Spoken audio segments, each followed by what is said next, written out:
What comes to your mind when you hear about Africa? Poverty, inequality, even slavery? But why? How did a continent so rich in natural resources, culture, and history become so closely associated with poverty? Today, we're uncovering the deeper story, one rooted in the scars of colonization, the horrors of slavery, global exploitation, and, yes, the role of greed, both from outside forces and within Africa itself.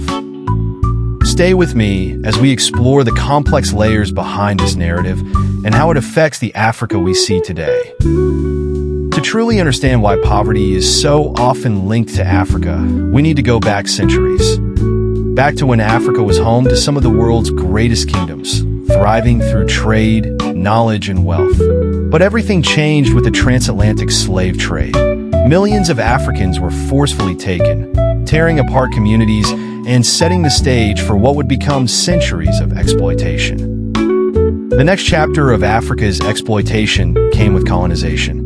European powers met in Berlin in 1884, dividing Africa among themselves without any regard for its people.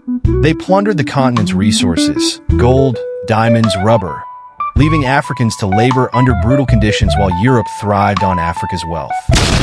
When these colonizers eventually left, they left behind economies dependent on the very systems designed to keep them down. After gaining independence, African nations were hopeful about their futures. But the legacy of colonization wasn't so easily undone. The economies that were built to serve foreign interests left these new nations weak, vulnerable, and reliant on foreign aid and global powers that never truly let go.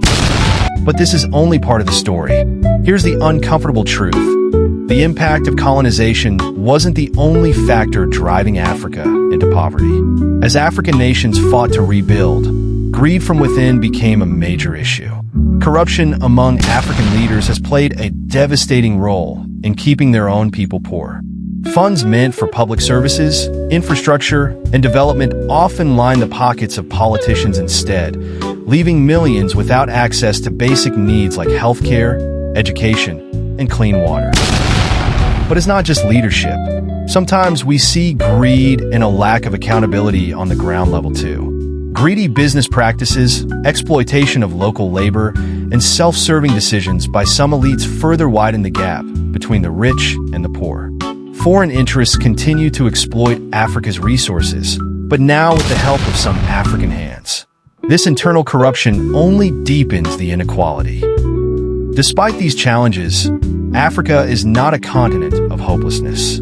Across the continent, we see a new generation of Africans rising up, fighting for accountability, pushing back against corruption, and working to build a future where Africa's wealth benefits its own people.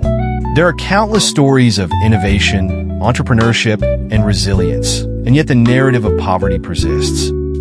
Here's the bigger picture. Africa's association with poverty is the result of both external and internal factors. Centuries of exploitation from colonizers and global powers set the stage, but greed from within, whether from corrupt leadership or selfish practices, has kept many African nations from fully realizing their potential.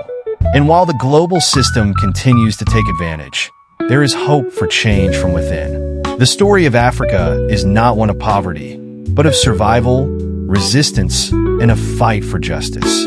By addressing the roots of inequality, both from the past and within, we can help rewrite the future. The world needs to know the real Africa, not just the one defined by poverty and greed, but the one defined by potential, resilience, and hope. Thank you for watching.